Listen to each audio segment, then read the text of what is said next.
ఆహ్, అదేది మన ముంబాయికి సంబంధించినటువంటి నటి కేసులో జగన్ స్వయంగా ఇన్వాల్వ్ అయ్యాడు. కాబట్టి అతను జైలుకెళ్ళిపోతాడు. ఇది ఫస్ట్‌లో జరిగినటువంటి ప్రచారం. వివేకానంద రెడ్డి హత్య కేసులో జగనే బాబాయిని చంపేశాడు. అతను జైలుకెళ్ళిపోతాడు. పంపించేస్తాం త్వరలో. ఇది నెంబర్ 2 అయిపోయింది.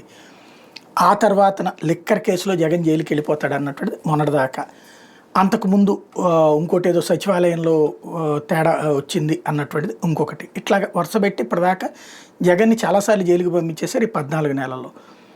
ఇప్పుడు దీనికి సంబంధించి ఏదైతే సెకీ ఒప్పందం ₹2.49 కరెంటు ఒప్పందం కుదుర్చుకున్నారు అన్నటువంటి దాని మీద కోర్టులో వేశారు. కోర్టు అదే టైంలో సెకీకి ఇప్పుడు నోటీస్ ఇచ్చింది. నువ్వు ఆ టైంలో ఏ రాష్ట్రంతో ఎంతెంత ఒప్పందం చేసుకున్నావు లెక్కేయమని.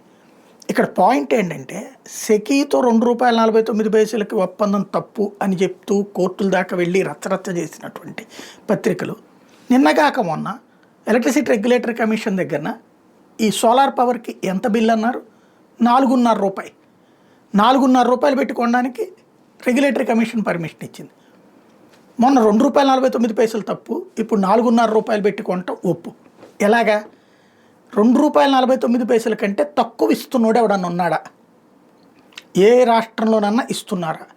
ఇస్తుంటే తీసుకురావాలి. మరి ఎందుకు తేలేకపోతున్నాం మనం? బట్ జగన్ని జైల్లో పెట్టడానికి ఏదో ఒక అంశం కావాలన్నటువంటి దాంట్లో ఇది కూడా ఒకటి ప్రయత్నిస్తున్నారు. ఏం జరుగుద్దో చూడాలి.